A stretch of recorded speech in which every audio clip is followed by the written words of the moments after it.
देखिए किस तरह से आप मात्र 500 रुपये साल का जमा करके आप कितना अच्छा रिटर्न पा रहे हैं।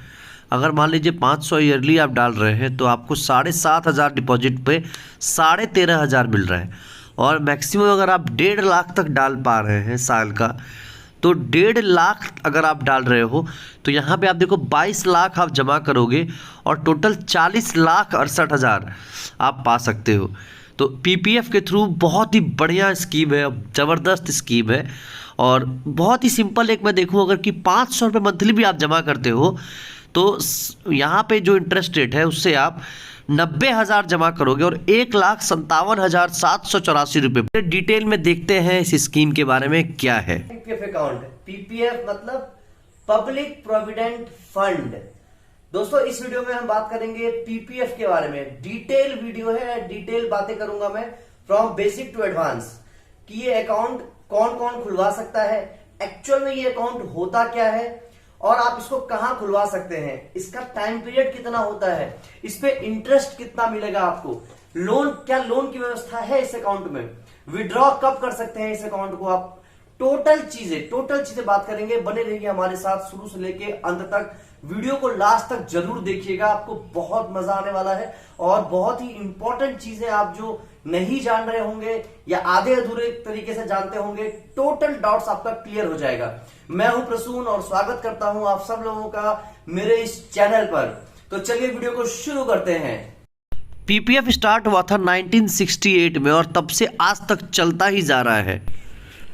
देखिए पीपीएफ में जो आपको ये 3 फोटो दिख रही है कि 500 रुपये से स्टार्ट हुआ है और अगर आप स्टार्ट 500 से करते हैं और धीरे धीरे उसमें पैसा डालते जाते हैं तो आपको रिटर्न में एक अच्छा खासा अमाउंट मिलता है। तो यही एक बेस पॉइंट है पीपीएफ का कि बहुत कम इन्वेस्टमेंट से कोई भी स्टार्ट कर सकता है और धीरे धीरे एक अच्छा रिटर्न उसको मिल जाएगा। अब बात करते हैं कि पीपीएफ होता क्या है। तो सबसे आसान शब्दों में मैं बोलूं तो ये एक तरह का सेविंग अकाउंट है जिसमें आपको फोर्सफुली मिनिमम 500 सेव करना ही करना है। और ये जो स्टार्ट हुआ था वो सेंट्रल गवर्नमेंट ऑफ इंडिया के द्वारा स्टार्ट हुआ था और इसका जो इंटरेस्ट है वो टोटली एग्जेम्प्टेड है इनकम टैक्स से, मतलब आपको उस पर कोई टैक्स नहीं है। जितना भी आप इंटरेस्ट पाओगे इसमें, जैसे एफडी वगैरह में होता है कि इंटरेस्ट पे भी टीडीएस कट जाता है, यहाँ पे कोई भी ऐसा कुछ नहीं कटता। लॉन्ग टर्म के लिए होता है और 15 साल तक इस अकाउंट को आपको चलाना ही चलाना है, 15 साल तक। बीच में कुछ कंडीशंस हैं, कुछ चीज़ें हैं जो मैं बताऊंगा वीडियो के लास्ट में और जैसे जैसे हम आगे बढ़ेंगे, लेकिन 15 साल आपको इसको चलाना ही चलाना है। ठीक है दोस्तों, तो अब चलिए बात कर लेते हैं हम कि इसकी एलिजिबिलिटी क्या होती है, कौन इस अकाउंट को खुलवा सकता है। ठीक है, ये 4 पॉइंट क्लियर हो गया होगा आपको। अब आगे बढ़ते हैं। तो एलिजिबिलिटी की अगर मैं बात करूं तो पीपीएफ का अकाउंट कोई भी इंडिया का कोई भी आदमी जो इंडिया में रहता है इसको खुलवा सकता है। और ये आप लोग सोच रहे होंगे कि क्या बच्चे भी खुलवा सकते हैं? जी हाँ, आप बच्चों का भी पीपीएफ खुलवा सकते हो बशर्ते कि किसी गार्जियन के नाम पे, माइनर चाइल्ड हो या पर्सन ऑफ अनसाउंड माइंड हो, अगर उसका कोई गार्जियन है तो वो पीपीएफ खुलवा सकता है। ठीक है, अब इसमें एक चीज़ ये है कि जॉइंट अकाउंट का कोई इसमें जॉइंट अकाउंट आप इसमें नहीं खुलवा सकते, जॉइंट अकाउंट अलाउड नहीं है। जैसे आप सेविंग में खुलवा लेते हैं वो चीज़ यहाँ पर अलाउड नहीं है। अच्छा, एक और बात है कि जो लोग कहीं जॉब करते हैं, जिनकी सैलरी आती है और जिनका जीपीएफ और ईपीएफ कटता है, तो वो लोग भी इस अकाउंट को खुलवा सकते हैं, पीपीएफ खुलवा सकते हैं। ठीक है, तो चलिए आगे बढ़ते हैं। अब देखते हैं special case. Special case NRI यानी कि नॉन रेसिडेंट इंडियन और एचयूएफ हिंदू अनडिवाइडेड फैमिली। तो इसका केस क्या है, इसके लिए मैं अलग से एक वीडियो बनाऊंगा और डिटेल में एक्सप्लेन करूंगा कि इन दोनों का केस क्या है। अगर आपको जानना हो तो कमेंट बॉक्स में हमको लिख के दीजिएगा और इसका अलग से एक वीडियो मैं आपको बना दूंगा। बेसिक मैं आपको बता देता हूं कि बेसिक इसमें क्या है कि एनआरआई क्या कर सकते हैं और एचयूएफ में भी क्या, एचयूएफ पीपीएफ अकाउंट नहीं खुलवा सकता है। तो ये बात आप ध्यान रखिएगा, एनआरआई भी पीपीएफ अकाउंट नहीं खुलवा सकते हैं। अगर उन्होंने खुलवा रखा है तो उनके पास दो ऑप्शंस हैं, या तो वो उस अकाउंट को आगे चला ले पैसा डाल के, और या तो फिर वो उसको वहीं बंद कर दें और वहीं तोड़वा के सारा पैसा वो ले लें। तो डिटेल में आपको बताऊंगा, मैं अलग से एक वीडियो बना दूंगा। अब चलते हैं कि आप कहां से इस पीपीएफ को खुलवा सकते हो। तो देखो, पीपीएफ खुलवाने के लिए ये 4 जगह है, आप संपर्क कर सकते हो। एसबीआई जा सकते हो, किसी भी पोस्ट ऑफिस जा सकते हो, कोई भी नेशनलाइज्ड बैंक, बीओबी, पीएनबी या जो भी बैंक है, आप वहां जाकर इसको खुलवा सकते हो। कुछ प्राइवेट बैंकें भी है जो पीपीएफ अकाउंट खोल देती हैं, जैसे कि आईसीआईसीआई, तो उसको आप देख लीजिएगा, वहां भी आप जाकर पीपीएफ खुलवा सकते हैं। अब बात करते हैं डिपॉजिट अमाउंट। तो देखिए, डिपॉजिट अमाउंट जो है ना, वो 2 तरीके से है। इसमें मिनिमम 500 पर फाइनेंशियल ईयर आपको देना ही देना है, मैंडेटरी है। 500 रुपये साल के, मैं रिपीट करूंगा, साल के, 1 साल के 500 रुपये आपको देने ही देने हैं। अगर आप वो नहीं देते हैं तो आपका अकाउंट इनएक्टिव हो जाएगा और आपको अगले साल या जब भी आप जमा करेंगे हर साल का 50 रुपया आपको फाइन लगेगा। और मैक्सिमम जो लिमिट है वो है 1.5 लाख। आप 1 साल में 1.5 लाख रुपए जमा कर सकते हो, उससे ज़्यादा नहीं कर सकते।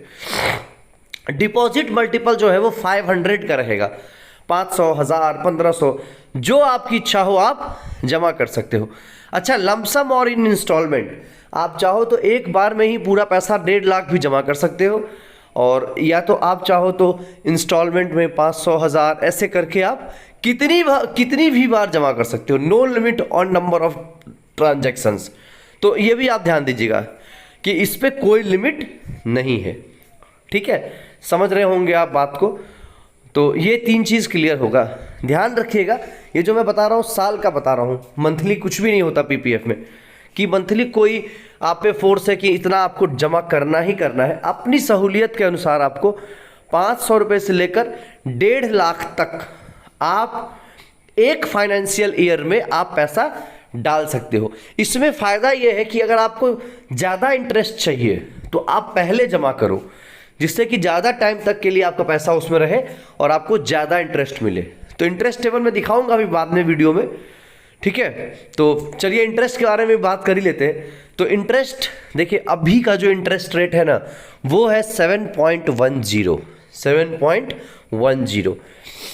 गवर्नमेंट ऑफ इंडिया पीपीएफ का जो इंटरेस्ट रेट है उसको चेंज करती रहती है, या मैं ये कहूँ चेंज ना भी करती है तो उसको अपडेट करती रहती है, या तो वही रह जाए या तो ज़्यादा हो जाए या तो कम हो जाए। अभी कोरोना के टाइम में इससे पहले 8 पॉइंट समथिंग था, जिसको कम कर, क्वार्टर मतलब हर 3 महीने पे इसको अपडेट किया जाता है।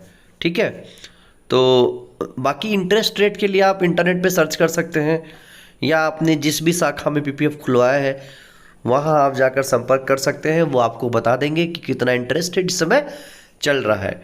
और बाकी आप पासबुक अपडेट कराते रहेंगे तो आपको इसकी जानकारी मिलती रहेगी। अब कुछ और पॉइंट्स हैं जिनके बारे में बात कर लेते हैं, जैसे कि लोन की क्या सुविधा है, विड्रॉल कब आप निकाल सकते हैं, मैच्योरिटी पीरियड कितनी है, उसके बाद एक्सटेंशन करना हो तो उसमें क्या स्कीम है, प्री मैच्योर पहले अगर क्लोज करना हो तो क्या स्थिति है, नॉमिनेशन और अकाउंट ट्रांसफ़र। तो अब हम देखते हैं सबसे पहले लोन कि लोन की क्या सुविधा है। तो देखिए, 3rd फाइनेंशियल ईयर से लेके 6th फाइनेंशियल ईयर तक जब आपने अकाउंट खुलवाया है उससे आप लोन ले सकते हैं। ठीक है, 3रे फाइनेंशियल ईयर से लेके 6वें फाइनेंशियल ईयर तक, और आपको अकाउंट को एक्टिव रखना होगा तभी आपको लोन मिलेगा। एक्टिव रखने का मतलब ये है कि 500 रुपये साल का, ईयरली 500 आपको जमा करना ही करना है। अगर आपने वो जमा नहीं किया है तो आपका अकाउंट बंद हो जाएगा, और बंद होने की स्थिति में क्या होगा बता चुका हूँ आपको, 50 रुपये फाइन दे के आप उसको फिर से एक्टिव करवा सकते हैं। लोन जो है वो है 25% of the account balance at the end of second financial year. जो दूसरा फाइनेंशियल ईयर है उसके एंड में जितना बैलेंस है आपका, उसका 25% आप लोन ले सकते हो।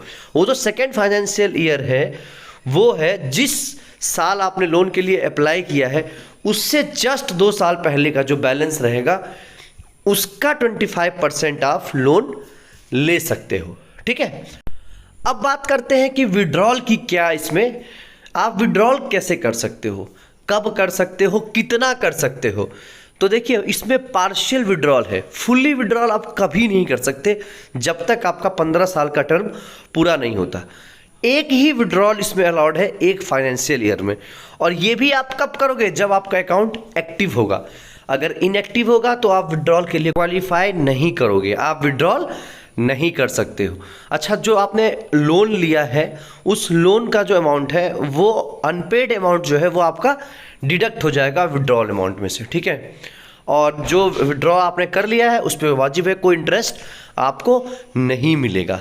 ठीक है, तो अब चलते हैं नेक्स्ट पॉइंट पे। देखिए एक्सटेंशन जो है ना, एक्सटेंशन, अब बात करेंगे एक्सटेंशन का, तो 2 तरीके से कर सकते हैं आप। एक है एक्सटेंशन विद डिपॉजिट और एक है विदाउट डिपॉजिट। तो विथ डिपॉजिट में क्या है कि आप इसको 5 फाइनेंशियल ईयर के ब्लॉक में डिपॉजिट करते हुए, जो भी पीपीएफ की स्कीम है, डिपॉजिट करते हुए आप इसको आगे बढ़ा सकते हैं। इस पीरियड में एक विड्रॉल अलाउड है, आप वो कर सकते हैं। और टोटल विड्रॉल लिमिट जो है वो 60% से नहीं बढ़ना चाहिए। और डिपॉजिट लेस में ये है कि आप एक विड्रॉल हर साल करते रहो जब तक कि आपका पूरा पैसा ना निकल जाए। ठीक है, अब बात करते हैं नॉमिनेशन की। तो देखिए नॉमिनेशन में आप एक आदमी को नॉमिनेट कर लीजिए या एक से ज़्यादा आदमी को नॉमिनेट कर लीजिए। जब डेथ हो जाएगा अकाउंट होल्डर का तो वो पैसा उसको मिल जाएगा। माइनर के अकाउंट में आप नॉमिनी नहीं कर सकते हैं और अपने ट्रस्ट को भी नॉमिनी नहीं बना सकते हैं। नॉमिनी किसी भी वक्त आप चेंज कर सकते हैं या कैंसिल कर सकते हैं। और नॉमिनी अगर माइनर है तो किसी और को आप अकाउंट में नॉमिनी बना दीजिए और पैसा उसको मिल जाएगा। अगर कोई नॉमिनी नहीं है तो लीगल हीयर को पैसा मिल जाएगा। अब बात करते हैं प्री मैच्योर क्लोजर की क्या क्या कंडीशन है कि प्री मैच्योर क्लोजर आप कब कर सकते हो अकाउंट में। तो देखिए 3 मेन कंडीशन है। पहला मेडिकल इमरजेंसी, दूसरा एजुकेशन और तीसरा चेंज इन रेसिडेंस। तो इसमें पहला क्या है कि अगर आपके परिवार को या आपको कोई मेडिकल बहुत बड़ी बीमारी हो गई है तो उस केस में आप सारे डॉक्यूमेंट दे के आप पैसा ले सकते हो। या अगर अपने बच्चों के हायर एजुकेशन के लिए आपको पैसे की ज़रूरत है तो आप वो भी कर सकते हो। लेकिन ध्यान रहे कि 5 साल के बाद ही आप प्री मैच्योर क्लोजर कर सकते हो, वो भी 5 फाइनेंशियल ईयर जब से आपने अकाउंट खुलवाया है। तो 7th financial year account opening के 7वें फाइनेंशियल ईयर के बाद ही आप प्री मैच्योर क्लोजर कर सकते हो। अच्छा, एक और इसमें कंडीशन है कि अगर आप यहाँ से जा रहे हो, कहीं बाहर जा रहे हो इंडिया के, तो अपना जो अलग पासपोर्ट और वीज़ा वगैरह है वो आप देकर उसको आप कर सकते हो पैसा को विड्रॉ। इसमें 1% का आपको कटौती हो जाएगा। अगर मान लीजिए 8.5% इंटरेस्ट रेट है तो आपको 7.5% इंटरेस्ट रेट ही मिलेगा। 1% कम अमाउंट में ही आप पैसा इसमें से ले पाओगे। ठीक है, तो ये रही पीपीएफ से जुड़ी हुई सारी बातें जो मैंने आपको बताई हैं। अगर अब भी कोई डाउट है तो ज़रूर शेयर करिएगा। चैनल को अगर सब्सक्राइब नहीं किया है तो ज़रूर कर लीजिए। बहुत बहुत धन्यवाद।